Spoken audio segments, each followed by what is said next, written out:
Life of ഫാമിലിയുടെ ചാനലിലേക്ക് എല്ലാവർക്കും സ്വാഗതം. ശുഭദിനം. അപ്പോൾ എല്ലാവരും ചാനൽ കാണണം.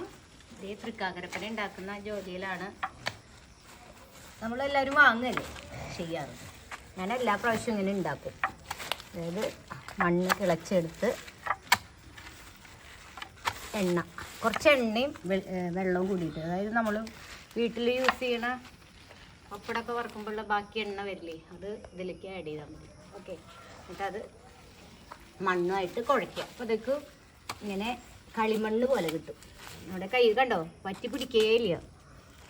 എന്നിട്ട് ഇങ്ങനെ കൈ കൊണ്ട് ഇങ്ങനെ ആക്കിയെടുക്കുക. ഇത് പൊട്ടിയതൊക്കെ കുറച്ച് കഴിഞ്ഞാൽ നമുക്കൊന്നും കൂടി തട്ടി തട്ടി തട്ടി ശരിയാക്കാൻ പറ്റും. കണ്ടോ, തൃക്കാക്കരപ്പന എങ്ങനെ ഉണ്ടാക്കാമെന്ന്. വില കൊടുത്ത് വാങ്ങൊന്നും വേണ്ട, ഇതങ്ങനെ ഉണ്ടാക്കാൻ ഈസിയാണ്. കുറച്ച് മണ്ണുണ്ടായാൽ മതി. പുറ്റുമണ്ണായ ഏറ്റവും നന്നായി. ഇത് പുറ്റുമണ്ണൊന്നല്ല, ഇവിടെയുള്ള സാധാ മണ്ണ്. അതിൽ കല്ലൊക്കെ നീക്കി വേണം. അപ്പോൾ എല്ലാവരും ഇഷ്ടപ്പെട്ട ചാനൽ സബ്സ്ക്രൈബ് ചെയ്യണം, നല്ല നല്ല കമൻറ്റുകൾ ഇടണം, അതുപോലെ തന്നെ ഷെയർ ചെയ്യണം കേട്ടോ. നിങ്ങളുടെ ഫ്രണ്ട്സിനൊക്കെ ഷെയർ ചെയ്ത് കൊടുക്കുന്നേ. ഷെയർ ചെയ്യണം, ലൈക്ക് ചെയ്യണം കേട്ടോ. ലൈക്ക് ചെയ്യാൻ മറക്കരുത്. എല്ലാവരും ചാനൽ കാണണം കേട്ടോ. പുതിയ പുതിയ വിഷയങ്ങളുമായി ഞാൻ എത്തുന്നതാണ്. അപ്പോൾ എല്ലാവർക്കും ശുഭദിനം. ഇതുണ്ടാക്കി കഴിഞ്ഞിട്ട് കാണിച്ചു തരാമേ.